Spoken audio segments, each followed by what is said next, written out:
Good morning student and welcome बेटा। तो बेटा हम आपका साइंस का जो चैप्टर नंबर 4 था वो था आपका कार्बन एंड इट्स कंपाउंड। इसको स्टडी कर रहे थे, इसको समझने की कोशिश कर रहे थे और ये आपकी 10th क्लास इंग्लिश मीडियम के लिए हम इसको पढ़ रहे थे। ठीक है, अच्छा तो अभी तक हमने इस चैप्टर में पढ़ा था, उसको मैं थोड़ा अगर रिवाइंड करूँ तो इतना कुछ है हमने कि हाइड्रोकार्बन्स किस तरह फॉर्म होते हैं, ठीक है, और क्या उनका नेमिकल्चर होता है, उनका नाम किस तरह आप लिखते हो, ठीक है। साथ में हमने उनकी कुछ प्रॉपर्टीज़ भी देखे थे, जैसे कि लास्ट क्लास में हमने उनकी प्रॉपर्टी देखे थे कि इथेनॉल की प्रॉपर्टी क्या होती है, इथेनोइक एसिड की क्या प्रॉपर्टी होती है। अब जैसे इथेनॉल की मैं बात करूँ कि इथेनॉल जो एक कंपाउंड है वो हमारी बॉडी के लिए हार्मफुल भी हो सकता है और आपकी बॉडी के लिए बेनिफिशियल भी हो सकता है, बट ये डिपेंड करता है उसको किस क्वांटिटी में गेन कर रहे हो। जैसे आपका उसको स्पेसिफिक क्वांटिटी में आपको उसका यूज़ मेडिसिन में लिया जाता है और मेडिसिन हमारी बॉडी के लिए ठीक ही है जब मतलब हम डिजीज़ में होते हैं, बट अगर आप उसको ओनली इथेनॉल के एक एक्सेस अमाउंट में यूज़ ले लेते हो तो वो आपकी बॉडी के लिए हार्मफुल हो सकता है, क्योंकि वो असल में कैंसर वगैरह और एक लिकर है, असल में लिकर जो आपके होते हैं उनमें यूज़ होता है, वो नशा वगैरह की जो चीज़ें हैं उनमें वो होता है। तो ये चीज़ आपकी बॉडी के लिए हार्मफुल भी हो सकती है और आपको बेनिफिशियल भी हो सकती है। अच्छा, जैसे हमने उसके आगे नेक्स्ट जो टॉपिक पढ़ा था वो था आपका कार्बोक्सिलिक एसिड।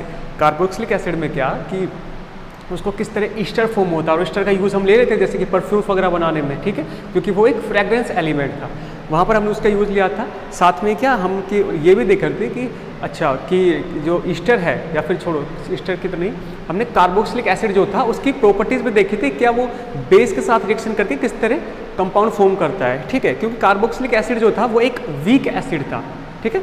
आपके HCl, H2SO4, सल्फ्यूरिक एसिड वगैरह इनकी तरह एक स्ट्रॉन्ग एसिड नहीं था, वीक एसिड था, मतलब कि वो जल्दी से डिजोल्व नहीं होता है, ठीक है। मान लीजिए आपने 100% ऑक्सैलिक एसिड लिया तो उसमें से हो सकता है 3 या 4% ही डिजोल्व हो, बाकी का ऑक्सैलिक एसिड ऐसे कैसे रह जाए, ठीक है। तो ये सारी जो चीज़ें थी हमने अभी तक देख ली थी और आज इस चैप्टर का लास्ट टॉपिक है सोप एंड डिटर्जेंट, जो भी छोटा सा टॉपिक है, ज़्यादा कुछ है नहीं इसमें, ठीक है। तो इसकी स्टडी कर लेते हैं हम, इस असल में क्या होता है। सबसे पहले सोप को उठा लेते हैं। सोप असल में क्या होते हैं, ये सोडियम सोल्ट होते हैं कार्बोक्सिलिक एसिड के, ठीक है। जैसे कि मैंने इसकी स्ट्रक्चर बना दी है यहाँ पे। सोप जो होते हैं ये आपके जो ओल्स वगैरह होते हैं उनसे फैटी एसिड जिनमें होता है वहाँ से बनाए जाते हैं। और होता क्या है, जैसे मैंने ये वाला जिगजैग दिखाया है, जिगजैग यहाँ पर शो कर रहा है एक लॉन्ग कार्बन की चैन, एक लॉन्ग हाइड्रोकार्बन की चैन, ठीक है। अब जैसे मैं कार्बन बोल रहा हूँ तो उसमें आप हाइड्रोजन ऑटोमेटिकली वो कर लेना कि हाइड्रोकार्बन बोलना चाह रहे हैं, ठीक है। तो ये एक लॉन्ग हाइड्रोकार्बन की चैन है। इसको मैं चलो यहाँ से डिटेल थोड़ा बना देते हैं कि स्टार्टिंग में हमने कुछ है ना, यही स्ट्रक्चर आपकी और यही आपका कार्बोक्सिलिक एसिड होता है, CO- था और Na+ करके इसने एक बॉन्ड बना लिया, ठीक है। अच्छा अब देखो ये कार्बोक्सिलिक एसिड का ही एक वो है सोल्ट है, ये वाला ये वाला जो एरिया है, मतलब ये वाली जो आपको मैंने चेन दिखाई है जिगजैग, ये यहाँ पर ये यहाँ पर शो कर रही है आपके हाइड्रोकार्बन चेन को। हाइड्रोकार्बन, इसमें कार्बन है, हाइड्रोजन है, ठीक है। अच्छा, और ये वाला जो एरिया है ये डिनोट कर रहा है कि ये कार्बोक्सिलिक एसिड है। ये क्या डिनोट कर रहा है कि ये कार्बोक्सिलिक एसिड है। अब यहाँ पे जो भी एलिमेंट हो रहा है, जनरली जो सोप होते हैं वो आपके सोडियम या पोटेशियम के कार्बोक्सिलिक एसिड होते हैं, या फिर आप वैसे बोल सकते हैं वो सोडियम या पोटेशियम के सोल्ट होते हैं ऑफ कार्बोक्सिलिक एसिड, ठीक है। तो यहाँ पे आप सोडियम भी आ सकता है या फिर यहाँ पे पोटेशियम भी आ सकता है, यहाँ पे कोई भी एक मेटल ले लिया हमने, ठीक है।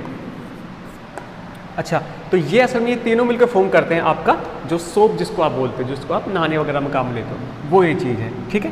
कार्बोक्सिलिक एसिड याद रखना और इसका थोड़ा सिंबल भी याद रखना। अच्छा, अब इसके बाद में थोड़ा और आगे बढ़े तो क्या होता है, जैसे कि वहाँ पे लिख भी रखा है मैंने, आपकी जो लॉन्ग कार्बन जो चेन है इसका नेचर होता है, देख लीजिए चाहे वहाँ से, हाइड्रोफोबिक, उसका नेचर होता है हाइड्रोफोबिक। अब हाइड्रोफोबिक असल में क्या होता है, चलिए इसको एक साथ बता देंगे। और ये वाला जो एरिया बचेगा, ये वाला जो एरिया बचा है, ठीक है, इसका नेचर है हाइड्रोफिलिक।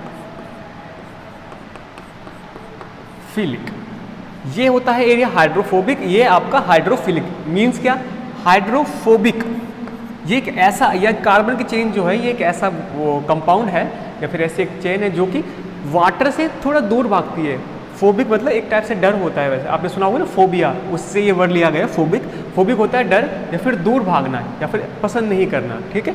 तो ये जो कार्बन चेन है ये वाटर से दूर भागने की कोशिश करती है क्योंकि ये हाइड्रोफोबिक है। वहीं आपके जो ये वाला जो ग्रुप है कार्बोक्सिलिक एसिड और साथ में सोल्ट जो है, ये वाला जो ग्रुप है ये हाइड्रोफिलिक होता है, मतलब कि यह हाइड्रोजन के साथ अच्छे से बॉन्ड क्रिएट कर सकता है, ठीक है। तो ये वाला एरिया वाटर की तरफ जाएगा और ये वाला एरिया वाटर से दूर भागेगा, ठीक है। यहाँ लिख सकते हो आप जैसे कि ये वाला एरिया अवे फ्रॉम वाटर और ये वाला towards the water, towards the water, है ना, ये दोनों एरिया होते हैं। अच्छा, अब क्या होता है कि सर ये तो ठीक है सोप आप इस तरह काम में ले रहे हो, लेकिन ये हमारी जो बॉडी है उसको क्लीन करने के लिए किस तरह यूज़ होता है। तो सुनो, आपका जो बॉडी होती है, बॉडी के ऊपर जो भी डस्ट पार्टिकल होते हैं, जो भी फालतू की चीज़ गंदगी वगैरह होती है, वो असल में ऑयली नेचर की होती है, ऑयली नेचर की, ठीक है। और अब इसको याद रखना कि वो आपकी ऑयल नेचर की है और इसकी स्ट्रक्चर जब आप इसको पानी में मतलब आपकी बॉडी पर लगाते हो, ठीक है, मतलब पहले आपने पानी डाला बॉडी पर लगाते हो तो एक किस तरह स्ट्रक्चर फॉर्म कर लेते हैं, एक स्पेसिफिक स्ट्रक्चर को ये फॉर्म कर लेता है और वो स्ट्रक्चर मैं यहाँ दिखा देता हूँ, इसको आप हटा देते हैं ना, ये हमने बता दिया, वो कुछ इस तरह स्ट्रक्चर फॉर्म कर लेगा। ये वाली जो सारी की सारा ये चेन जो है, ये चेन, इसको तो मैं दिखा रहा हूँ इस तरह से और सोडियम को दिखा रहा हूँ मैं इस तरह से, ठीक है। ये वाली आपका हाइड्रोकार्बन चेन हो गई और ये वाली हो गई कि सोडियम कनेक्टेड है या पोटेशियम कनेक्टेड है, ठीक है। मतलब कि ये हाइड्रो जैसे कि फोबिक और ये आपको हाइड्रोफिलिक, ठीक है। अच्छा, अब ये किस तरह से एक स्ट्रक्चर प्रॉपर स्ट्रक्चर फॉर्म करती है, ये करती है जैसे मान लीजिए यहाँ पर कोई आपका डस्ट पार्टिकल है, आपके यहाँ पर मान लीजिए कोई गंदगी लगी हुई है, ठीक है, इसको मैंने मान लिया कुछ इस तरह से गंदगी मान ली। अब क्या होता है, मान लीजिए यहाँ पर है कुछ गंदगी, अब क्या होता है, ये इस तरह एक स्ट्रक्चर फॉर्म करती है,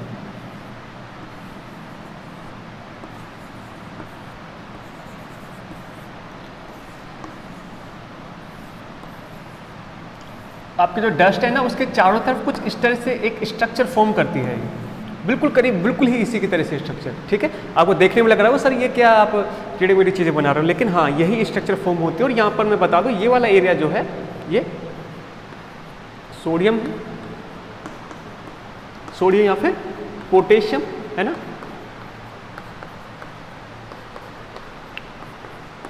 अब आपको पता है जैसे कि अभी बताया था कि आपको जो सोडियम वाला जो ये वाला जो पार्ट है ये हाइड्रोफिलिक होता है, ये तो कनेक्ट हो जाता है वाटर के साथ, ये तो कनेक्ट हो जाता है वाटर के साथ, ठीक है। अब इसका जो दूसरा एरिया है यानी कि जो हाइड्रोकार्बन वाली जो चेन है वो कनेक्ट हो जाता है आपके डस्ट के साथ, डस्ट जिसका नेचर क्या होता है ऑयली, ठीक है। क्या होता है अगेन सुन लीजिए कि आपका जो सोडियम या पोटेशियम वाला जो एरिया है ये सारे के सारे एरिया ये तो कनेक्ट हो जाएंगे वाटर के साथ, ये सारा का सारा जो बाहर के एरिया जो है ये वाटर के साथ कनेक्ट हो गए और आपका जो अंदर वाला ये एरिया है हाइड्रोकार्बन चेन वाला वो हो जाता है ऑयली, ऑयली आपका डस्ट के साथ, ठीक है, यानी कि गंदगी के साथ। अब क्या होता है इसने इसके साथ ये इसके साथ कनेक्ट हो जाता है, ये इसके साथ कनेक्ट हो जाता है, ठीक है। ये असल में यहाँ पर ये आयंस फॉर्म होते हैं, आयंस की वजह से ये दोनों जुड़ पाते हैं। अच्छा, ये एक प्रॉपर स्ट्रक्चर फॉर्म हो जाती है और जब जैसे मान लीजिए आपने से आपका हाथ है, आपने पानी डाला इस पर और आपने ऐसे सोप को लिया और ऐसे रब किया तो एक प्रॉपर स्ट्रक्चर फॉर्म हो गई और अब आप इसके ऊपर जब पानी वापस से डालते हो, ठीक है, तो ये पूरा का पूरा स्ट्रक्चर, ये पूरा का पूरा स्ट्रक्चर ये हो जाता है वॉश आउट, मतलब जब ये साफ होकर सीधा आपकी स्किन से हट जाता है। अब क्या जब ये हटता है ना आपकी स्किन से तो ये साथ में जो डस्ट पार्टिकल है इनको भी अपने साथ पकड़ के बाहर निकाल लेता है और ऐसे काफ़ी सारे पार्टिकल होते हैं, इससे इसी वजह से आपकी जो हाथ की या फिर जहाँ की गंदगी वगैरह है जो भी डस्ट है वो सारी साफ हो जाती है, ठीक है। इसी प्रॉपर स्ट्रक्चर को बोला जाता है मिशेल, उसको याद रखना, ये काफ़ी अच्छा नाम है मिशेल, ठीक है। मिशेल बोल सकते हो, माइशेल बोल सकते हैं, फिर जो भी आपको ठीक लगे, ठीक है। इसका स्ट्रक्चर को बोला जाता है मिशेल। क्या होता है कि जब सोप जब आपका किसी डस्ट पार्टिकल को जब क्लीन कर रहा होता है तो उस टाइम पे आपकी एक स्ट्रक्चर बनती है जो कि बोला जाता है मिशेल, ठीक है। इस तरह इसकी क्लीनिंग प्रोसेस होती है। ये हाइड्रोफोबिक होता है यानी कि वाटर से दूर भागता है, ये हाइड्रोफिलिक होता है वाटर के पास आता है। ये कार्बोक्सिलिक एसिड के सोडियम सोल्ट होते हैं, ठीक है। ये बात हुई आपकी इसकी सोप की, कवर हो चुका है। ओके बेटा तो नेक्स्ट है आपका देखिए डिटर्जेंट, कि डिटर्जेंट किस तरह से काम करता है। ठीक है, सोप का हो गया इतना ही। अब डिटर्जेंट का हालांकि आपका डिटेल में इतना तो नहीं बता रखा सिलेबस में, बट हम इसको समझ लेते हैं किस तरह काम कर रहा है। देखिए डिटर्जेंट क्या होते हैं आपके, ये सल्फोनिक एसिड होते हैं। जैसे उसमें कार्बोनिक एसिड प्रेजेंट था, इसमें सल्फोनिक एसिड था। ठीक है, तो ये क्या होते हैं, सोडियम और potassium salt of sulphonic acid. ये जो ग्रुप है, ये फंक्शनल ग्रुप जो है, ये सल्फोनिक एसिड का ग्रुप है। ठीक है, अच्छा तो जैसे कि उसमें कार्बोक्सिलिक एसिड, इसमें सल्फोनिक एसिड, सोडियम सोल्ट है, और ये आपके एक लॉन्ग हाइड्रोकार्बन की चेन है। ठीक है, अब इस चीज़ को आप इस तरह भी दिखा सकते हो, जैसे कि आपने लिखा, इस लॉन्ग चेन को आप R लिख सकते हो। ठीक है, RSO3Na। यहाँ पर जो R है ये डिनोट कर रहा है कि एक लॉन्ग कार्बन की चेन इसके साथ कनेक्टेड है। ठीक है, अब आपको वो सारी चेन लिखने की जरूरत नहीं है, बस आप ऐसे ही R लिख दो, इसका मतलब वही है SO3Na। ठीक है, सल्फोनिक एसिड इसके साथ कनेक्टेड है, sodium salt of sulphonic acid. अच्छा, ये आपका डिटर्जेंट तो ये काम कैसे करता है और इसको कब काम में लेते हैं। देखिए कई बार आपने देखा होगा कि आपके घरों में कई बार ऐसा पानी आता है कि अगर आप उससे खाना बनाओगे अच्छे से तो वो खाना नहीं बनेगा। जैसे आपकी दाल वगैरह बना करके देखो, दाल नहीं बनेगी। ठीक है, ऐसे ही अगर आप उसी पानी से कपड़े धो तो कपड़े भी अच्छी तरह क्लीन नहीं होते, साफ़ ही नहीं होते। ठीक है, तो बड़ी दिक्कत आती है ना, उससे जो लेदर यानी कि जब उसको करते हो झाग जिसको बोलते हो, ना ही झाग अच्छे से बनते हैं, ना ही वो क्लीन हो पाता है अच्छे से। ठीक है, क्या रीज़न है इसका? इसका रीज़न है कि आपका जो वाटर आ रहा है घर में, उसमें कैल्शियम और मैग्नीशियम के पार्टिकल्स हैं। कैल्शियम और मैग्नीशियम, और ये दोनों ही एलिमेंट जो है ये वाटर को हार्ड करने का काम करते हैं। हार्डनिंग एलिमेंट भी बोलते हैं इनको, और इसी को लेके एक टर्म बनाई गई, हार्ड वाटर सॉफ्ट वाटर, है ना, आपने पढ़ा होगा प्रीवियस क्लासेस में कि हार्ड वाटर से आप ये नहीं कर सकते, खाना नहीं बनता, साफ़े नहीं होते कपड़े। ठीक है, तो ये हार्ड वाटर के जो एलिमेंट है ये कैल्शियम और मैग्नीशियम। अच्छा ठीक है, अब अगर जहाँ पर आप ये सोप फेल हो जाता है, ठीक है, वहाँ पर काम आता है आपका डिटर्जेंट। डिटर्जेंट क्या करता है, क्लीनिंग के जो काम है वो इसी तरह होता है। एक मिशेल की स्ट्रक्चर फॉर्म होती है। मिशेल के असल में ये जो इसको बोलते हैं क्लस्टर, क्लस्टर मतलब एक झुंड या झुग्गा जिसको बोल सकते हो आप। ठीक है, क्लस्टर फॉर्म होता है, क्लस्टर को नाम दिया गया मिशेल। और एक और चीज़ बता दूँ, उसको बेस आपके क्वेश्चन दिया गया, आई थिंक ब्लू क्वेश्चन में ये दिया गया है आपके, कि मिशेल को जो है, मिशेल मान लीजिए जो फॉर्म हो गया, कई बार क्या होता है आप कपड़ों को ऐसे धोते हो, वो आपकी होती है ना, वो लकड़ी का वो होता है, एक रोड होती है, उससे आप ऐसे कूटते हो उन कपड़ों को। ठीक है, उसके बाद फिर साफ़ होती है। तो ऐसा क्वेश्चन आएगा कि ऐसा क्यों किया जाता है, हम उसको तब कवर कर लेंगे कि बस आप इसको याद रखना कि ये क्लस्टर फॉर्म होता है। और असल में जो क्लस्टर होते हैं इमल्सन होता है। इमल्सन आपको पता है ना, हमने 9th क्लास में कोलाइड पढ़ रहे थे हम, उसमें आया था। चलिए जो भी है, आपका हम देख रहे हैं डिटर्जेंट किस तरह क्लीनिंग की तरह काम करता है, साफ़ कैसे करता है। ये क्या करता है, आपका जो कैल्शियम और मैग्नीशियम होते हैं ना, कैल्शियम और मैग्नीशियम के इसके ऊपर कोई इफेक्ट ही नहीं पड़ता है। ठीक है, उनके साथ सोल्यूबल ही नहीं होता है। ठीक है, तो क्या करता है, जैसे कि तैसे, मतलब जहाँ पर जैसे कैल्शियम मैग्नीशियम वो साइड में रहेंगे वाटर में, और आपका जैसे ये वाली जो चेन है तो इसी तरह स्ट्रक्चर फॉर्म करेगी। ये वाला जैसे कि हाइड्रोफोबिक, ये कनेक्ट हो जाएगा आपके डस्ट या ऑयल से, और ये वाला जो एरिया है, ये वाला, ये कनेक्ट हो जाए आपके वाटर से, क्योंकि ये हाइड्रोफोबिक है। ठीक है, असल में यहाँ पे जो हाइड्रो वर्ड है ना, हाइड्रो का मतलब होता है वाटर। ठीक है, जैसे कि हमने हाइड्रो पावर प्लांट पढ़ा था, hydro power plant, hydro means वहाँ पे भी वाटर आ रहा था। ठीक है, तो ये आपका वाटर है, और इस तरह स्ट्रक्चर फॉर्म होती है। ये आपका डस्ट के साथ कनेक्ट होता है, ये आपके वाटर के साथ। कैल्शियम और मैग्नीशियम इसका ऊपर कोई इफेक्ट पड़ता नहीं है, और जैसे आप इसको वापस ऊपर पानी डालते हो तो ये क्लीन हो जाता है। ठीक है, तो ये है आपके सोप और डिटर्जेंट किस तरह काम करते हैं। ठीक है, इनकी स्ट्रक्चर मैंने बता दी है, और आप इस स्ट्रक्चर को जरूर याद रखिएगा। आपका मिशेल या फिर माइसेल भी बोलते हैं उसको, जो भी आपको ठीक लगे वो आप बोल सकते हैं। तो यहाँ पर आपका ये चैप्टर नंबर 4 खत्म हो रहा है। इसके सारे टॉपिक जो है वो कवर कर लिए गए। अब इसके रिमेनिंग कुछ ब्लू क्वेश्चन बच गए थे, हमने कुछ ब्लू क्वेश्चन कुछ प्रीवियस जो वीडियोस थे उनमें उसमें मतलब देख लिया था। बाकी जो बचे हैं उनको आज देखते हैं और फिर इस वीडियो को ख़त्म करते हैं। ठीक है,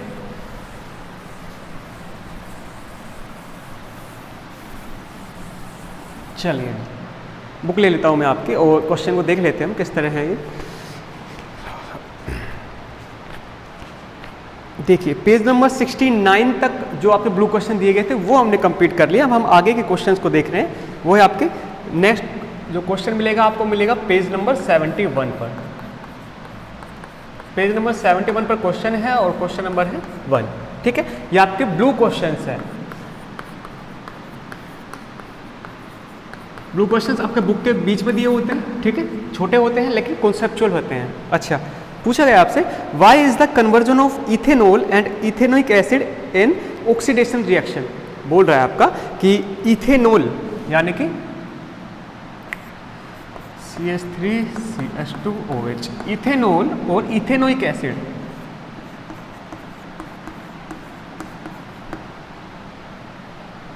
इथेनॉल और इथेनोइक एसिड का जो कन्वर्जन है वो ऑक्सीडेशन रिएक्शन किस तरह है।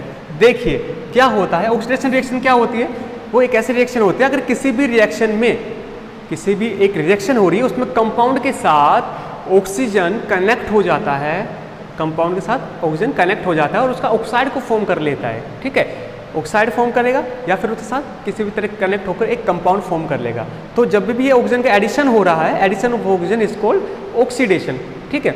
तो यहाँ पर असल में क्या हो रहा है, इसकी रिएक्शन जब आप ऑक्सीजन की प्रेजेंट में कराते हो, ठीक है, तो क्या होता है यहाँ पर एक ऑक्सीजन का एलिमेंट ऐड हो जाता है, ठीक है, एक हाइड्रोजन तो हट जाता है यहाँ से और एक ऑक्सीजन उसके जगह पर आके प्लेस हो जाता है। और जैसे ही यहाँ से एक हाइड्रोजन हटता है और ऑक्सीजन प्लेस होता है तो ऑक्सीजन के साथ कनेक्ट हो रहा है, ऐड हो रहा है और ऐड होने के बाद ही बना लेता है, जैसे कि CH3COOH, ये आपका CH3 एज इट इज है, ये C भी एज इट इज है, यहाँ से एक हाइड्रोजन रिमूव हुआ है और उस हाइड्रोजन पे आकर क्या आपका ऑक्सीजन जो है वो वहाँ पर आकर ऐड हो गया है और बाकी के जो है एज इट इज बना हुआ है, ठीक है। तो इसलिए बोला गया है क्योंकि यहाँ पे ऑक्सीजन के प्रेजेंस में रिएक्शन होने पर ये ऑक्सीजन ऐड हो रहा है और ऐड होकर यहाँ पे अल्कोहलिक प्रोडक्ट यानी कि एक बेसिक प्रोडक्ट था और बेसिक प्रोडक्ट बनाकर मतलब कन्वर्ट होकर हो जा रहा है, एक एसिड में कन्वर्ट हो रहा है, ठीक है। तो यहाँ पे ऑक्सीजन का एडिशन हो रहा है, that's why is called oxidation reaction, ठीक है। इसलिए आपको बोला गया है ऑक्सीडेशन रिएक्शन क्योंकि इसमें ऑक्सीजन जो है ऐड हो रहा है।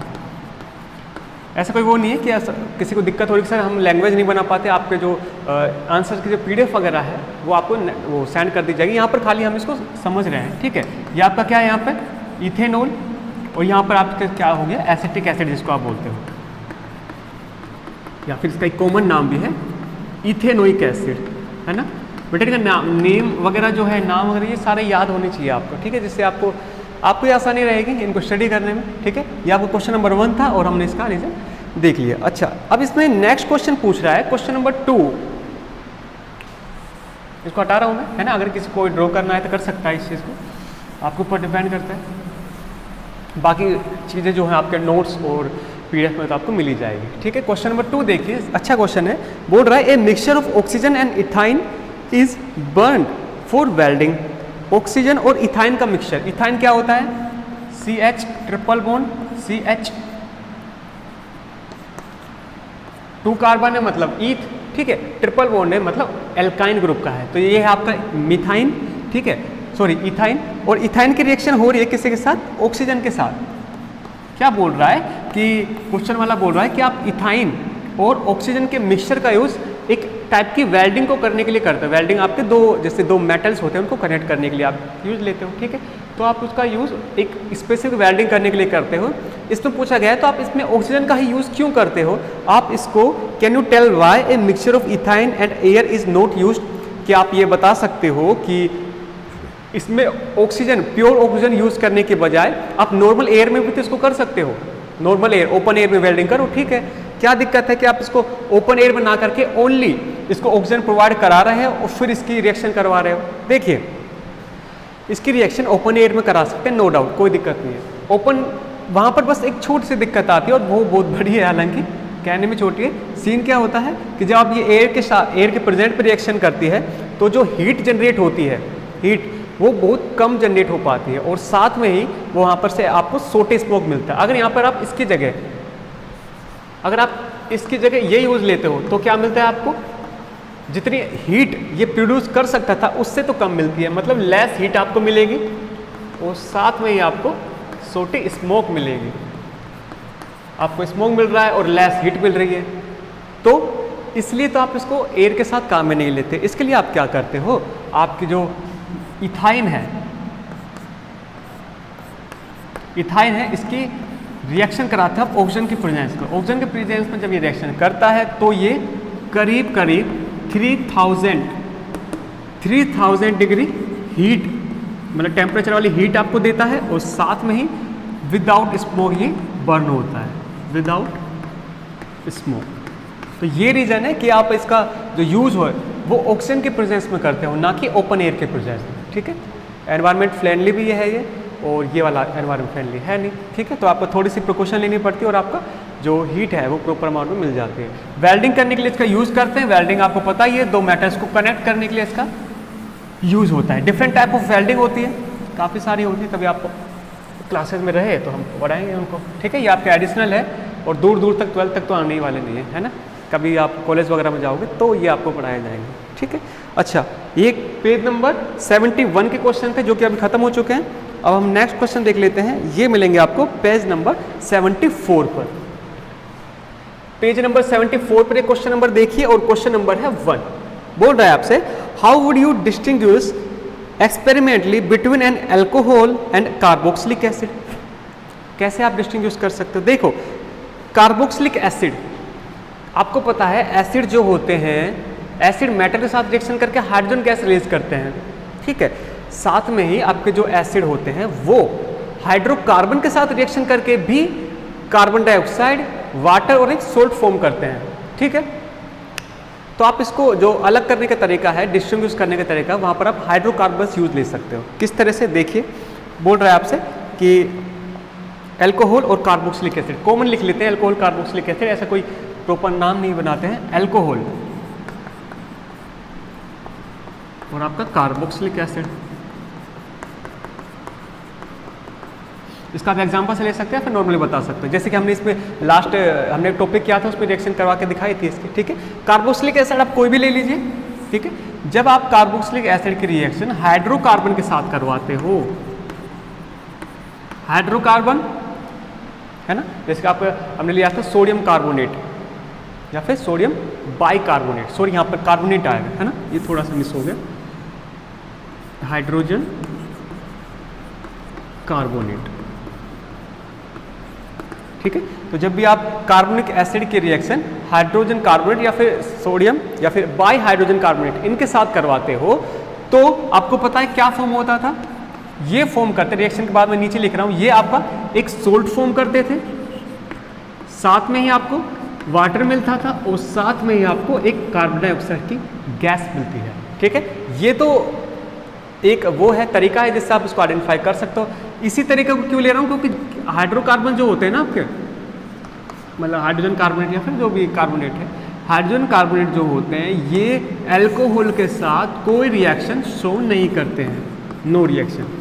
तो आप आइडेंटिफाई करने के यूज ले सकते हो। अगर मान लीजिए आपके पास अल्कोहलिक प्रोडक्ट है तो वो तो हाइड्रोकार्बन के कार्बोनेट के साथ रिएक्शन नहीं करेगा, लेकिन आपके पास कार्बोक्सिलिक एसिड का कोई ग्रुप है, मतलब कोई कंपाउंड है, तो वो हाइड्रोजन कार्बोनेट के साथ रिएक्शन करके आपका सोल्ट, वाटर और साथ में कार्बन डाइऑक्साइड गैस को रिलीज करेगा। ठीक है, और आपको पता है कार्बन डाइऑक्साइड गैस रिलीज हो रही है, इसको पता लगाने के लिए क्या कर सकते हो आप? क्विक लाइम जो होता है उसमें इसको फ्लो करवा दीजिए, वहाँ पर आपको एक वाइट प्रेसिपिटेट मिलेगा। ठीक है, मतलब उसका जो सॉल्यूशन का कलर जो है वो वाइट हो जाएगा। ठीक है, इस तरह आप इसको आइडेंटिफाई कर सकते हो।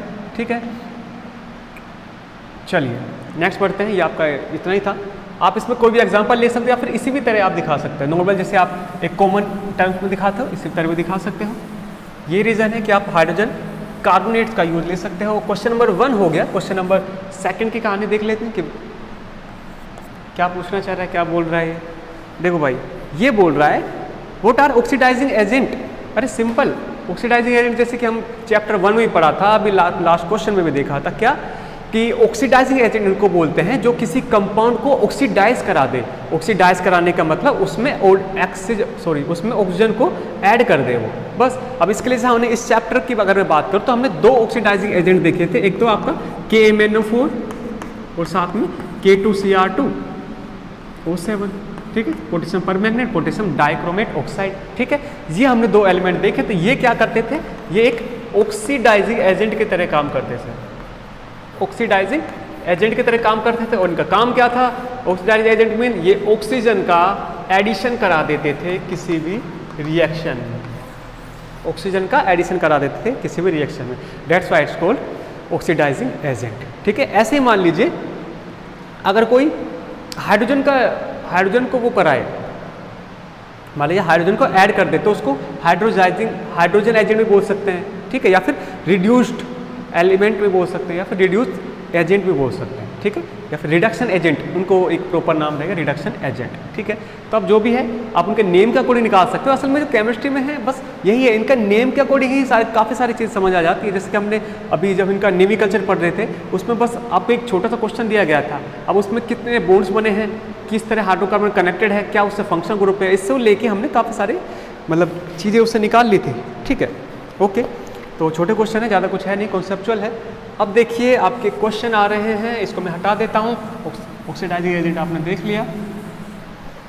फाइनल हमारे क्वेश्चन नंबर है, आप सॉरी पेज नंबर आपके 76, क्वेश्चन नंबर 1, ठीक है। बोला गया आपसे how would you avail to check if water is hard by using a detergent. बोला गया आपसे कि आप कैसे चेक करोगे कि जो वाटर है वो हार्ड है, डिटर्जेंट है। क्यों? अरे चेक करने का सिंपल तरीका है, आपका जो डिटर्जेंट होता है ओनली वही, एक सेकंड क्वेश्चन दोबारा रिपीट करते हैं। Would you avail to check if water is hard by using detergent. बिल्कुल, आपका जो जैसे कि आपका कोई मान लीजिए वाटर ले लिया आपने, ठीक है, आपका डिटर्जेंट ही एकमात्र ऐसे एलिमेंट होते हैं जो कि प्रॉपर अमाउंट में लेदर क्रिएट करते हैं। प्रॉपर अमाउंट में लेदर मतलब झाग, ठीक है, तो वो सॉफ्ट के साथ भी झाग देंगे और आपके हार्ड वाटर के साथ भी आपको झाग देंगे, ठीक है। तो जितने ज़्यादा अमाउंट में आपको लेदर मिल रहा है तो इट मीन्स हाँ कि जो वाटर है वो ठीक है। अगर आप मान लीजिए उसका यूज़ आप सोप की तरह कर सकते हो, मान लीजिए हार्ड वाटर है, उसमें आपने सोप को मतलब ऐसे घोला, उसे साफ़ करने की कोशिश की तो वो नहीं हो रहा। लेकिन अगर आपने भाई वो ले लिया, डिटर्जेंट ले लिया, तब तो कोई दिक्कत नहीं है। डिटर्जेंट लेते ही आपका जो मतलब क्लीनिंग का जो काम है वो एज इट इज़ होता रहेगा, ठीक है। और साथ में ही डिटर्जेंट जब आपका काम करता है वो सोल्यूबल, वो जो कैल्शियम और मैग्नीशियम जो एलिमेंट मिल रहे थे ना हार्ड वाटर, उनके साथ सोल्यूबल नहीं होता है वो, ठीक है। इस तरह से भी आप पता लगा सकते हो, ठीक है। डिटर्जेंट जो होता है वो कैल्शियम और मैग्नीशियम जो भी एलिमेंट है उनके साथ सोल्यूबल नहीं होता है, ठीक है। अच्छा, ये आपका क्वेश्चन नंबर 1 थ्योरेटिकल था ये। अब क्वेश्चन नंबर 2 भी थ्योरेटिकल है और उसमें सीधा मैं पूछा गया है, मैं इसमें काफ़ी लंबी लैंग्वेज है, मैं उसको शॉर्ट में करके बता देता हूँ। बोला गया आपसे कि कई बार लोग जो कपड़े धोते हैं, जो आपके क्लोथ्स उनको वॉश करते हैं, तो वो एक लकड़ी का, जैसे मैं बता रहा था, एक लकड़ी की एक रोड होती है और उससे उसको इस तरह से कूटते हैं, अच्छे से पीटते हैं उसको, मतलब धोने के टाइम पे, और फिर उसको पानी में धो के निकाल लेते हैं। ऐसा क्यों किया जाता है? ऐसा इसलिए किया जाता है कि जो मिशेल जो बनता है, एक क्लस्टर बनता है जिसको आपने मिशेल बोला था, वो मिशेल ऐसे ही क्लीन नहीं हो जाता है।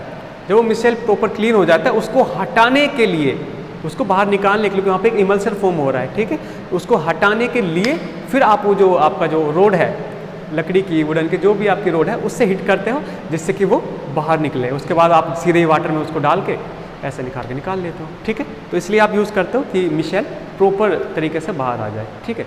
तो ये थे बेटा आपके सारे के सारे ब्लू क्वेश्चन, और आपके लास्ट का टॉपिक हमने सोप और डिटर्जेंट वो देख लिया है। अभी तक के स्टूडेंट को इसमें कोई दिक्कत है तो बिल्कुल बता सकता है, और लास्ट की जो कल क्लास होगी उसमें आपका ये चैप्टर खत्म हो जाएगा, नोट्स आपको प्रॉपर मिल जाएंगे। एक और चीज़ है बेटा कि आप अपने जो होमवर्क आपको टाइम टू टाइम दिए जा रहे हैं उनको आप प्रॉपर करिए, और आप एक प्रॉपर नोटबुक मेंटेन करिए, ठीक है।